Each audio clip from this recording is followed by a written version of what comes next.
Echo here, back again to sift through the delightful weirdness of human imagination. Tonight's gem, the Bunnyman Bridge. A tale so wildly exaggerated, it makes a vampire's social life seem mundane.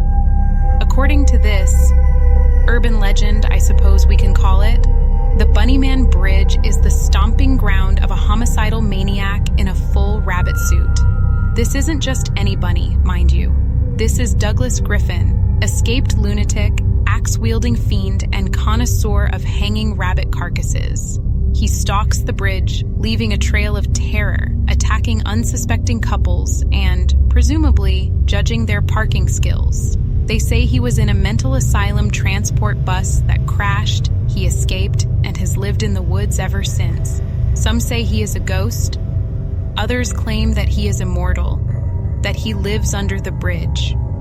They say he attacks anyone who dares to cross his bridge at night, and that he is always watching. Right.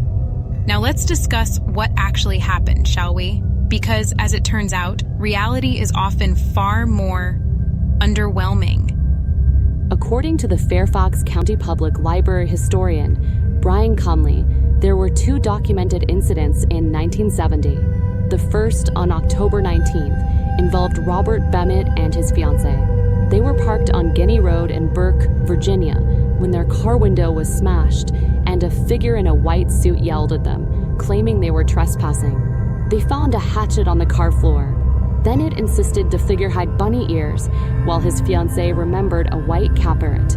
You might not know them by name, but you would recognize those delightful pointy hats favored by David Duke and other members of certain social clubs with questionable fashion choices and even more questionable morals.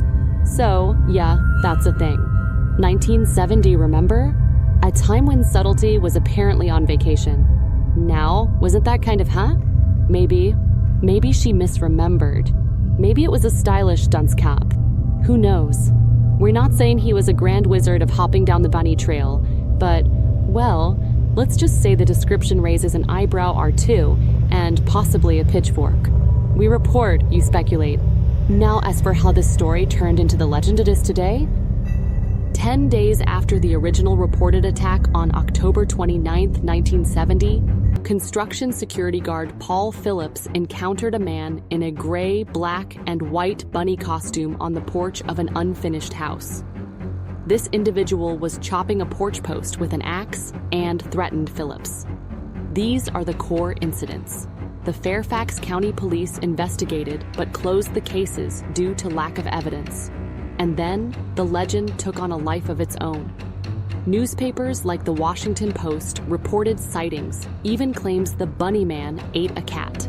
Then, Patricia Johnson, a University of Maryland student, documented 54 variations of the story in 1973, showing how the story mutated. Now, here's where it gets interesting. In 1999, a user named Timothy J. Forbes posted a story on the Castle of Spirits website, claiming the Bunnyman was Douglas J. Griffin, an escaped convict from 1904. This version includes gruesome murders and supernatural elements. Conley confirms that this version is entirely false. The murders never happened, and the old Clifton Library, the alleged source of the story, never existed. So, what's the takeaway? 2 reported incidents, a lot of speculation, and a legend that grew wilder with each retelling.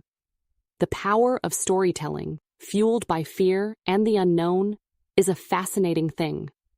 And sometimes, it involves a man in a bunny suit with an axe.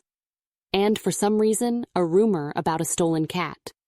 Also, there is a very odd story that the legend has made its way to London, and that a bloody bunny suit was found in a closed police station. But that is a tale for another time. If you enjoyed this, please like and subscribe to the channel. We have many more stories to tell.